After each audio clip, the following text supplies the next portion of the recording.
Fort Bragg, North Carolina, the winter of 1977.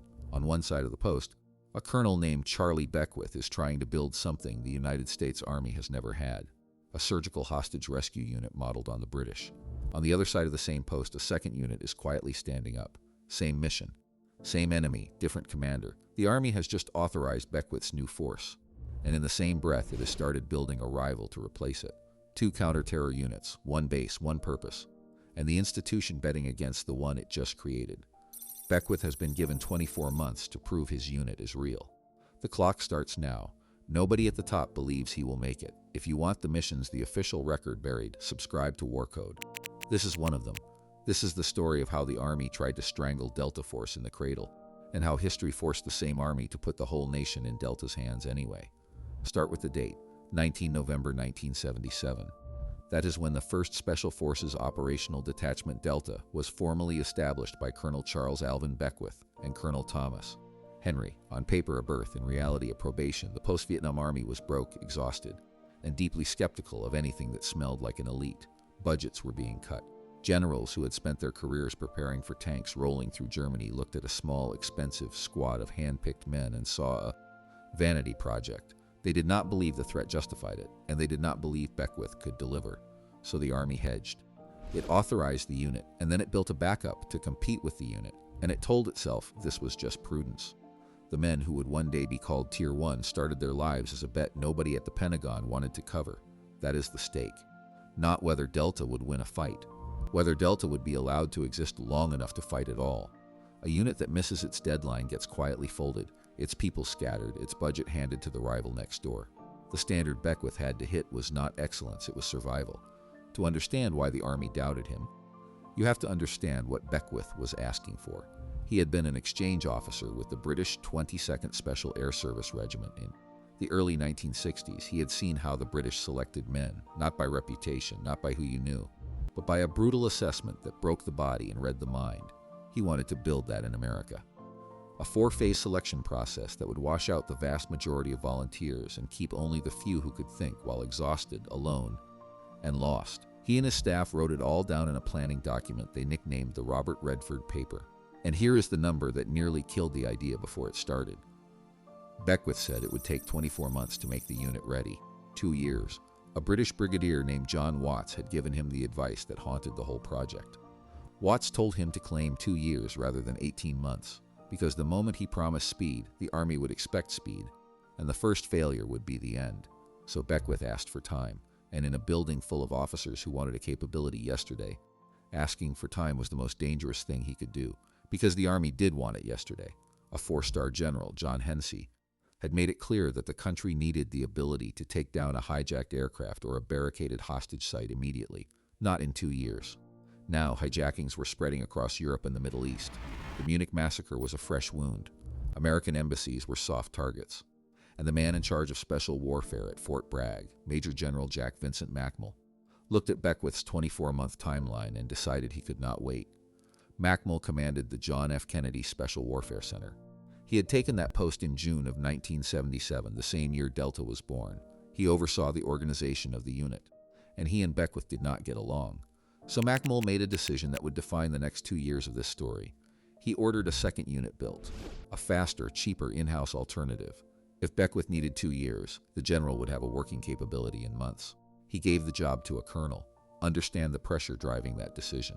At the Munich Olympics in 1972, Palestinian gunmen seized Israeli athletes, and an untrained German police response ended with every hostage dead. The images went around the world.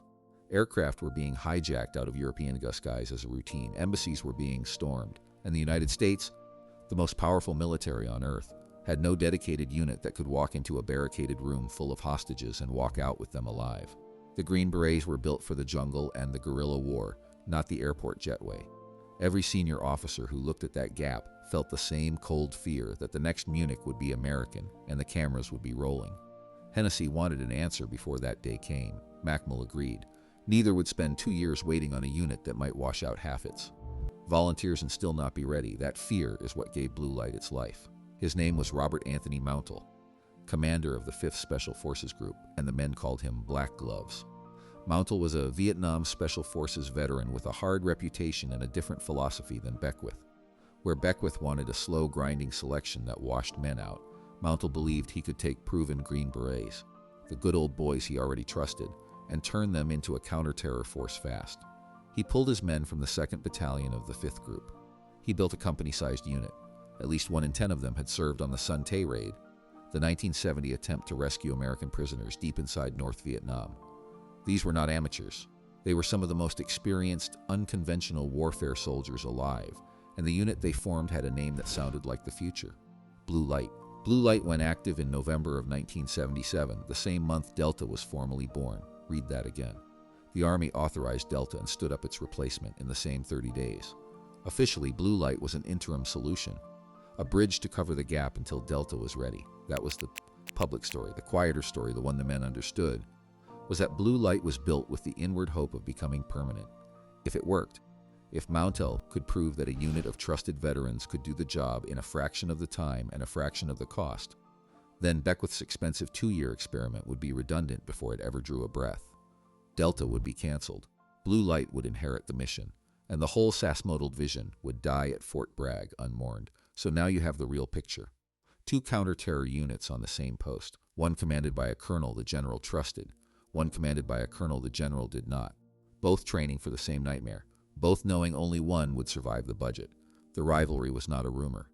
It was the air the men breathed every day, and Beckwith was losing. His unit was barely formed. His selection course had not even run yet. Blue Light, meanwhile, was already a functioning force of seasoned operators. On every measure, the Army cared about that winter. The rival was ahead. This is the part of the story the official history smooth over. The institution did not just doubt Delta. It actively built the weapon meant to make Delta unnecessary. And the man holding that weapon outranked Beckwith's friends and answered to a general who wanted Beckwith gone. Beckwith did the only thing left to a desperate officer. He went around his own chain of command. His immediate superior was the very man who had stood up the rival unit, so Beckwith reached past him all the way up to the Chief of Staff of the United States Army, General Bernard Rogers. You do not skip that many rungs on the ladder unless you are willing to end your career. Beckwith was. He made his case directly at the top. He argued that the country did not need a fast, cheap imitation. It needed the real thing, built right, even if it took the full 2 years. And slowly, the argument landed. The fight over Delta became a fight inside the Pentagon, and the Pentagon began to take Beckwith's side. When General Edward Meyer became Chief of Staff, he cut through the politics. He ordered the chain of command simplified so that everything concerning Delta went straight to the Department of the Army, lifting Beckwith out from under the general who had tried to bury him. The rival had lost its top cover. The experiment would get its 2 years. But 2 years means nothing without proof, and the proof was a test. Delta's first formal selection and training course ran from April to September of 1978. Brutal, exactly as designed. Men who had passed everything the Army had ever thrown at them quit on the second day. The standard held, then came the validation. A full operational readiness exercise run out at Camp McCall, the rough training ground near Fort Bragg where Special Forces had broken men for a generation.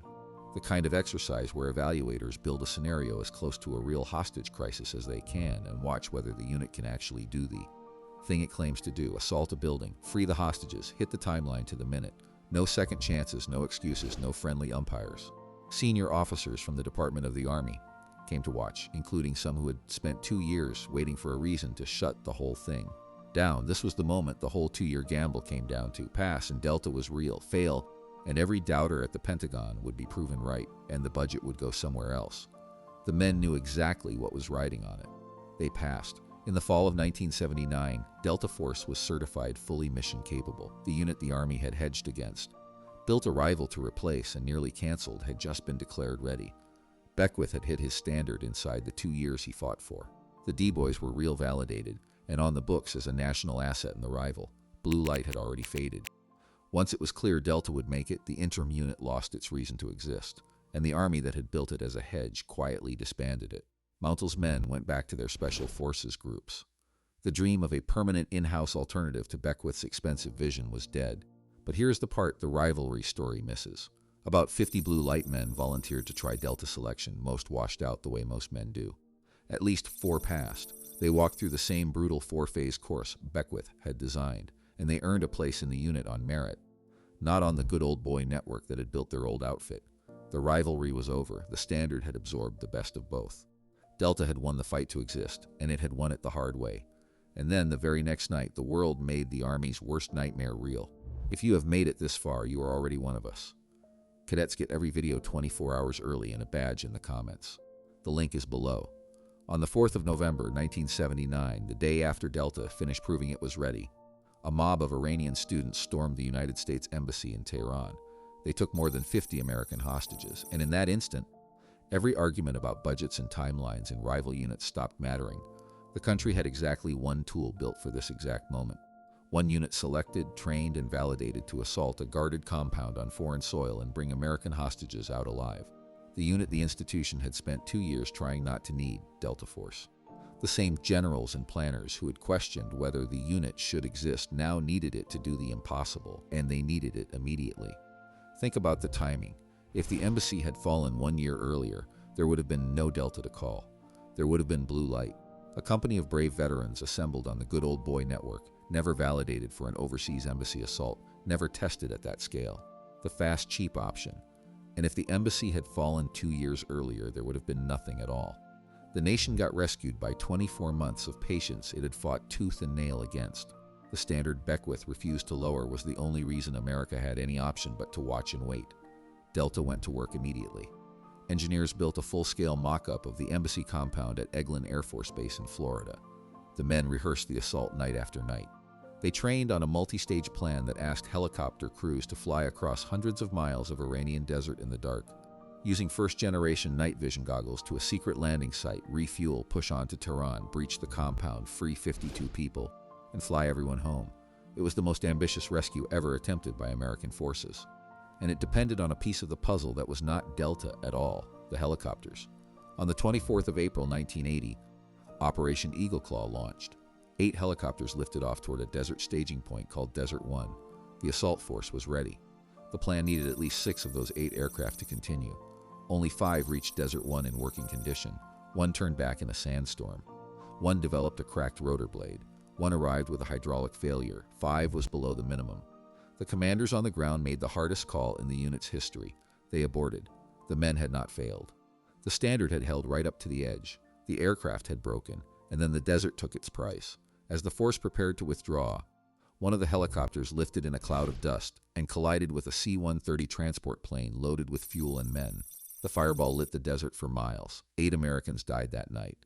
3 Marines and 5 Air Force airmen. The hostages were still in Tehran. The mission was a failure, and the country grieved on the front page. But look closer at what actually broke.